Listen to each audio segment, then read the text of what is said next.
안녕하세요. 차업주의 이풀이입니다. 9월에도 하시는 투자의 행복이 깃들기를 바라면서 이번 주도 시작하겠습니다. 이번에 다룰 기업은 코스닥 상장사 에코마케팅입니다. 에코마케팅은 온라인 광고 대행업과 의류업, 이커머스 사업을 하고 있죠. 현재 시가총액은 3,285억이네요. 에코마케팅은 21년 1월에 고점을 찍은 이후 줄곧 하락하여 최근 1년 동안에도 계속해서 주가가 흐르고 있는 모습입니다. 지난 7월 26일에는 52주 최저가인 9,170원을 찍고 10% 가까이 올라선 모습이기도 한데 그동안 어떤 변화들이 있었는지 봐볼까요? 지난해 초부터 공시들을 하나씩 봐보죠. 먼저 스톡옵션 행사 공시가 보이네요. 에코마케팅의 임원인 안복은 박효영 씨가 1주당 2,500원의 행사가에 각 5만 주 10만 주의 스톡옵션을 행사한 거죠. 당시 에코마케팅의 주가는 18,700원이었는데 에코마케팅은 상장 전 여러 임직원들에게 주당 2,500원에 매수할 수 있는 권리를 부여했었습니다. 따라서 이렇게 임직원의 스톡옵션 행사를 볼 수 있었는데 2,500원에 부여한 스톡옵션은 7만 주가 또 남았었죠. 이것도 안복은 씨가 부여받은 것으로서 몇 개월 후 나머지도 모두 행사했어요. 그리고 그 후 안복은 씨는 2,500원에 매수한 주식을 1년에 걸쳐 계속해서 장내 매도해왔습니다. 회사 임원이 주가보다 5에서 7배 낮게 주식을 사서 계속해서 장내 매도로 팔아버리니 주주들의 원성이 높았겠죠. 그러나 이는 안복은 상무만의 문제는 아니었어요.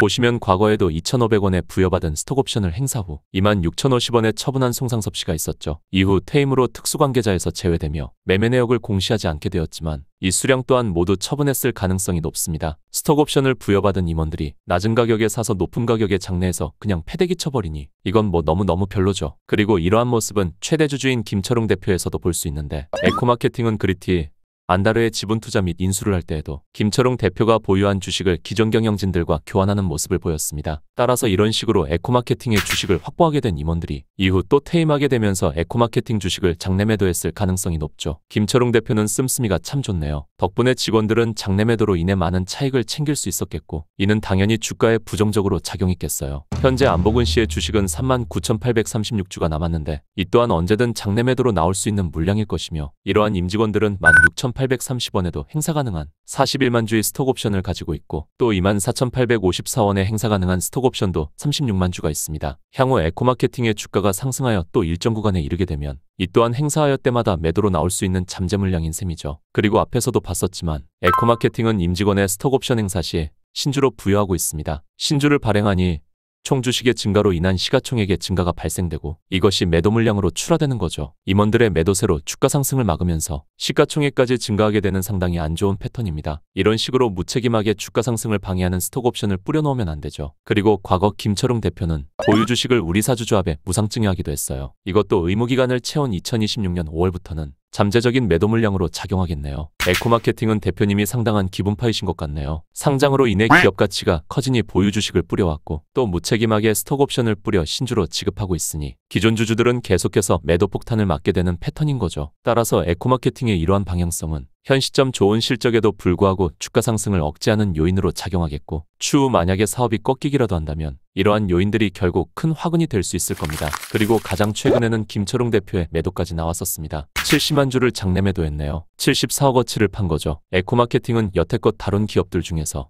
회사 임직원들의 매도가 가장 많은 기업이군요. 그런데 김철웅 대표는 주식담보대출도 없으며 최근 3년간 월급외에도 배당으로 220억가량을 챙겼었어요. 당장 자금 사정이 급박해서 팔았다기에는 다소 의아할 수 있는 부분입니다. 회사를 가장 잘 아는 최대 주주의 이러한 주식 처분은 아무래도 신규 투자자들의 접근을 꺼려지게 만들죠. 그동안 임원들의 주식 매도가 꾸준히 이어져 와서 주가를 끌어내렸으니 인식이 안 좋은 상황인데 최대 주주까지 대량으로 매도하니 회사의 주가 부양 의지를 딱히 찾아볼 수 없네요. 이쯤 되면 주식을 매도하여 차익 실현을 챙기는 것은 에코마케팅에 자리 잡은 기업 문화로도 볼 수 있겠는데요. 물론 김철웅 대표의 장내 대량 매도는 매수인과의 상호협의로 장중 블록딜이 되어 주가를 훼손시키지는 않은 것으로 볼 수 있겠습니다. 누군가가 이 가격에 70만 주를 받았다는 거죠. 이는 당시 매수인이 에코마케팅의 주가를 매력적으로 판단한 것이라 볼 수 있겠지만 그렇다 해도 굳이 이런 방향성을 보이는 기업을 매수하여 때마다 임직원들의 물량바지로 고통을 받아야 할까 싶습니다. 에코마케팅의 공시들은 대부분 이러한 내용들입니다. 다음 페이지로 가다 보면 에코마케팅의 자기 주식 취득 결정 공시도 보이는데 30만 주의 자기 주식을 취득 계획을 밝혔었고 실제로 이행한 것도 알 수 있습니다. 그리고 과거에 에코마케팅은 취득했던 자기 주식을 소각했던 이력도 있죠. 그런데 이런 모습들은 주주 친화적이라기보다는 방향성이 있어 일치되지 못함이 더 커 보이네요. 대표는 보유 주식을 뿌리기도 하고 스톡옵션을 남발하기도 하고 자기 주식을 취득하지만 스톡옵션 행사 시에는 신주를 발행해서 주고 임직원들은 스톡옵션 행사 물량을 처분하고 대표도 보유 주식을 매도하는데 주주가치 제고를 위해 자기 주식을 소각하기도 하죠. 에코마케팅 김철웅 대표는 사업 운영에서는 어떨지 몰라도 상장사 대표로서의 자질은 꽤 부족해 보이는군요. 계속해서 이렇게 뒤죽박죽인 방향성을 보이면 좋은 실적을 내더라도 주가는 우상향하지 않을 수 있어요. 에코마케팅에는 전문 CEO가 필요하다는 생각이 드네요. 그리고 다음 페이지로 가보면 30% 손익 변동 공시가 있는데 에코마케팅의 실적 상승은 상당히 좋네요. 매출은 50% 상승했고 이와 함께 이익도 꽤나 증가했습니다. 영업이익까지 좋았던 것 같은데 이는 에코마케팅과 종속회사들의 호조가 두루두루 작용했나 보네요. 데일리앤코, 안다르의 브랜드 인지도 상승이 좋았나 보군요. 이렇게 실적이 좋은데도 주가는 지속적으로 우하향을 하고 있으니 주식회사로서 주식을 활용하는 경영이 얼마나 중요한지 알 수 있는 부분입니다. 그리고 마지막 페이지로 가보겠습니다. 중간중간에 배당 공시들이 꽤 많이 보이는데요. 그 이유는 에코마케팅이 분기 배당을 하고 있기 때문입니다. 에코마케팅은 2019년부터 중간 배당을 시작하여 2021년까지는 한 해 3번의 배당을 주고 2022년부터는 한 해 2번의 배당을 주고 있는 기업이거든요. 근데 이러한 부분도 주주 친화적이라고 보기는 어렵다는 생각입니다. 19년도에는 분기 배당으로 실제로 배당을 확대했었지만 이후부터는 그저 쪼개서 주는 형태로 최근 배당 수익률이 2%대 내외인 것을 볼 수 있으므로 에코마케팅의 분기 배당은 많이 주는 것처럼 보이게 하는 착시 효과인 거죠. 여러 번 주지만 조금씩 나눠서 주는 정도에 불과합니다. 며칠 전 PR된 김철웅 대표의 인터뷰를 보면 주주와 성과를 나누는 건 당연하다며 자기 주식 매입과 분기 배당을 실시하는 부분을 강조하기도 했네요. 에코마케팅의 분기 배당은 여러 번에 걸쳐 나눠서 주지만 결국에 기존보다 배당이 확대된 것이 전혀 아닌데 이러한 대표의 인터뷰는 거부감이 드네요. 개인적으로 이러한 대표의 마인드는 크게 바뀌기 어렵겠다는 생각이 듭니다. 또한 탑법인 출자 시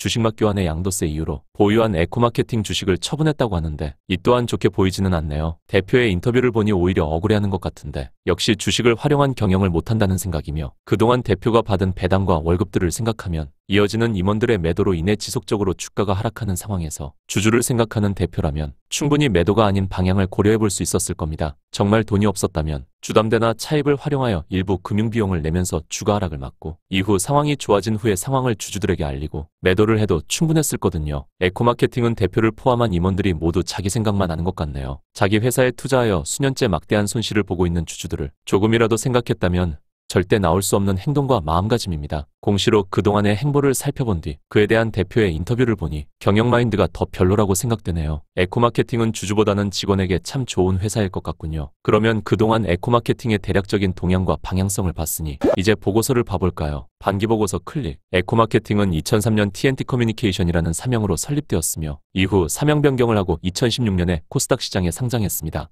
상장 당시 공모가는 35,000원으로 확정됐었고 이렇게 조달했던 385억의 공모자금은 대부분 운영자금 목적으로 사용되어 온 것도 알 수 있네요. 상장 첫날 시초가는 공모가의 2배로 형성되었으니 성공적인 상장을 했었다는 것도 볼 수 있습니다. 종속회사로는 7곳을 두고 있는데 주요 종속회사는 광고 대행업의 싱가포르법인, 마사지기, 매트리스, 뷰티 제품을 판매하는 데일리앤코, 그리고 국내 애슬레저 1위 기업 안다르가 있습니다. 현재는 데일리앤코가 가장 큰 자산 규모를 가진 자회사네요. 그리고 해외 진출을 위한 미국, 일본, 중국법인도 있고 기존의 안다르 인수로 재미를 봤기 때문에 제2의 안다르를 발굴하기 위한 투자법인도 보이네요. 그리고 관계기업으로는 글루가, 미펫, 퇴사가 있으며 그리티에도 투자해둔 상황입니다. 포바이포는 최근 투자금을 회수했고요. 모두 영업외손익으로 크게 영향을 미치는 규모들은 아니겠어요. 총 주식을 보면 보통주로 3,236만 8,029주가 있고 이 중에서 자기 주식은 앞서 취득했던 30만 주가 있습니다. 예전에 소각했었던 자기 주식도 보이죠. 이러한 주식의 소유 현황을 보면 최대 주주인 김철웅 대표의 지분이 넉넉합니다. 현재는 1,347만 2,460주로 41.6%로 감소했겠네요. 그리고 요주의 인물인 안복은 상무를 비롯하여 스톡옵션 및 주식 교환으로 소유하게 된 임직원들도 보입니다. 넉넉한 지배력을 가지고 있기 때문에 앞으로도 경영에 큰 간섭을 받지 않고 계속해서 비슷한 방향성을 보여줄 수 있을 것 같군요. 다행히 에코마케팅은 미상환 매자니는 없습니다. 대신 스톡옵션과 우리사주로 인한 임직원들의 처분 방향성이 있죠. 여기 우리사주 조합 물량을 보세요. 어마무시하네요. 김철웅 대표가 보유 주식을 우리사주에 무상증여하기 전에도 에코마케팅에는 우리사주 조합 물량이 많았군요. 따라서 현재에도 의무기간을 채운 임직원들의 물량이 있을 수 있겠고 이는 역시 주가 상승 시 매도 물량으로 작용할 수 있을 겁니다. 에코마케팅은 직원들에게 참 많은 주식을 뿌린 회사네요. 그러면 재무제표를 봐볼까요? 먼저 현금성자산이 감소했는데 이는 단기금 융상품 취득과 채무상품 취득 때문입니다. 그리고 매출채권과 재고자산이 증가했는데 이는 안다르와 데일리앤코 때문인 것 같네요. 매출채권 회수율이 둔화되고 재고자산 회전율도 둔화됐습니다. 안다르와 데일리앤코는 의류를 비롯한 제품과 여러 상품을 취급하기 때문에 이렇게 작은 규모의 유형자산으로 인한 감가상각은 작을 수 있지만 그에 비해 재고자산으로 인한 평가손실이 꽤 발생할 수 있죠. 따라서 이 부분은 실적에 부정적으로 작용하게 될 수 있을 것 같네요. 부채 부분을 봐보면 차입금은 80억밖에 되지 않는 것이 보이네요. 그리고 자회사들이 RCPS와 전환사채로 자금 조달을 했나 봅니다. 에코마케팅에는 우선주와 전환사채가 없으니까요. 그러나 이를 모두 고려해도 에코마케팅의 재무 상황은 좋습니다. 1200억의 유동가능 자산과 250억 정도의 유동부채가 있네요. 따라서 에코마케팅은 유동성이 꽤 좋은 기업입니다. 그리고 자본 쪽도 보면 에코마케팅은 자본금 대비 자기 자본이 넉넉한 기업이고 실제로 유동성까지 좋은 기업이라는 것을 알 수 있어요. 이제 실적도 봐보면 매출은 소폭 증가했지만 지난해 50%나 증가한 것에 비해 꽤 둔화되었고 이익은 오히려 감소했습니다. 광고 대행 수익이 줄고 제품 매출이 증가하는 매출 비중의 변화로 인해서 오히려 매출원가가 증가하게 된 것 같네요. 그리고 판관비도 증가했는데 비용의 성격으로 볼 때 이는 광고 선전비는 오히려 감소했고 급여, 감가상각,